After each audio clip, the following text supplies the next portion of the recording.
Hi children, it's Grandma Carla, and this is more of Missionary Stories with the Millers.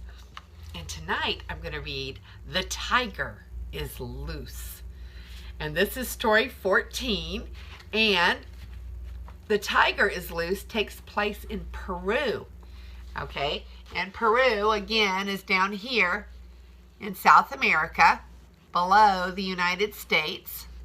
So this story is in Peru. The tiger cannot possibly escape from the basket, said the sergeant. Are you sure? Jack, the missionary pilot, stood beside his small plane. Pushing back his cap, he wiped a trail of sweat from his forehead and looked doubtfully at the huge wicker basket. Inside the basket, which had been made from reeds and strips of bark, crouched a fierce-looking spotted cat. The tiger was really an ocelot, a tiny South American panther. Oh, si, senor, the Peruvian soldier assured Jack. His white teeth flashed in his swarthy face as he grinned. The tiger cat will be quite safe in your plane. My basket is very strong. Jack was not enthusiastic about having a wild ocelot aboard the plane. He looked pretty mean. He was flying alone on this trip with a cargo of supplies for different missionary stations. I'm already carrying 4 live chickens and 2 turtles in a box, Jack mused. This plane is turning into Noah's Ark. But Jack remembered the missionary director's rule. Always cooperate with the government people whenever possible. We are in their country by permission to preach the gospel, so be courteous. Yes, I will take your tiger along and deliver her to your friend, Jack agreed. The 2 men loaded the big basket behind a back seat. The plane skimmed lightly over the river on its pontoons and rose into the air. Jack was flying one of the small fleet of mission planes, which soared daily over the most savage, dangerous jungles of South America. Any mistake on his part could bring his plane crashing down to vanish in the trackless expanse of jungle, where death waited in many forms. Poisonous snakes, poisonous plants, and man-eating fish with sharp, razor-sharp teeth and head-hunting Indians all lurked in the thick green rainforest. Before airplanes came to the South American missions, the missionaries and the Bible translators had needed to travel on foot through the treacherous jungle trails or by small boats on the rivers. A trip to the nearest town or doctor might take 10 or 20 days of dangerous travel. But now, pilots like Jack took the same trip in an hour. This made things so much easier for the brave missionaries who were risking their lives to bring the gospel to the Indians. Jack whistled happily, thinking about this. His hand skillfully held the controls as he peered through the plexiglass windows of the cockpit. 3,000 feet below were the lush jungles of the northern Peru, with the strangely black waters of the Nay River churning through them. Suddenly, a flurry of squawking noises erupted from the seat behind Jack. It sounded just like the noise of chickens that had made on his father's farm the time a fox had crept into their hen house late at night. Whirling around in his seat, Jack saw that the ocelot had escaped. She was climbing over the seat, yellow eyes gleaming as she hungrily looked at the chickens. Grabbing his canteen, Jack threw water at the big cat. Snarling, she slunk back into the luggage compartment. In just a few moments, though, she started over the seat again.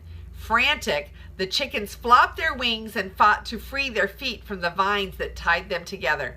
Jack hurled his empty canteen at the cat. He missed, and the ocelot pounced, landing in the seat beside the chickens.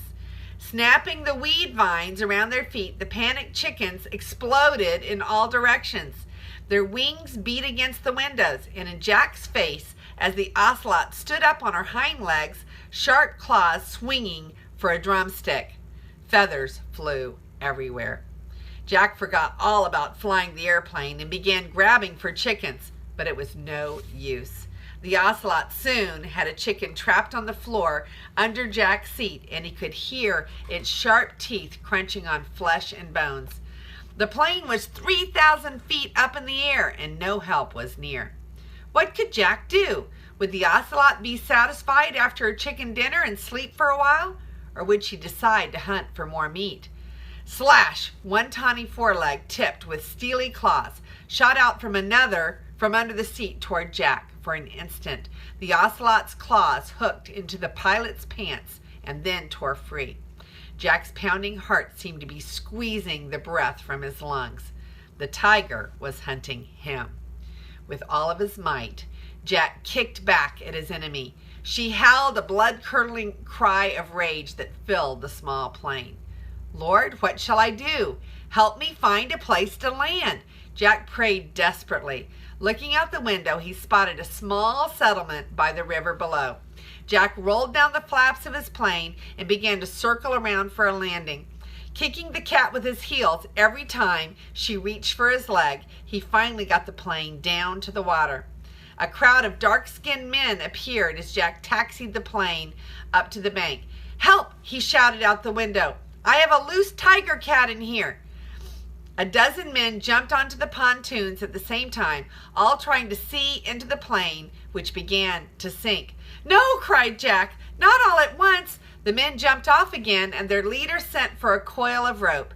Soon the angry ocelot had been lassoed and safely tied up.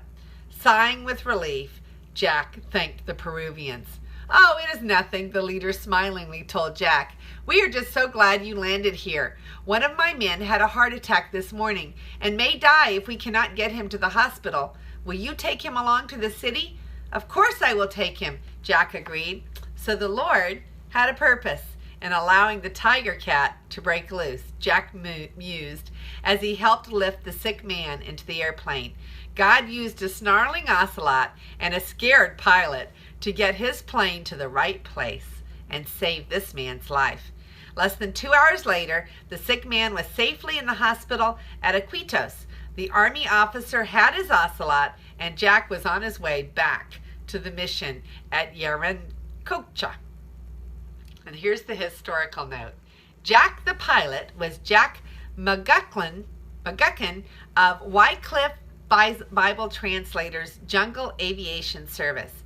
This incident happened in the 1960s when Jack was on one of his first missionary flights in Peru.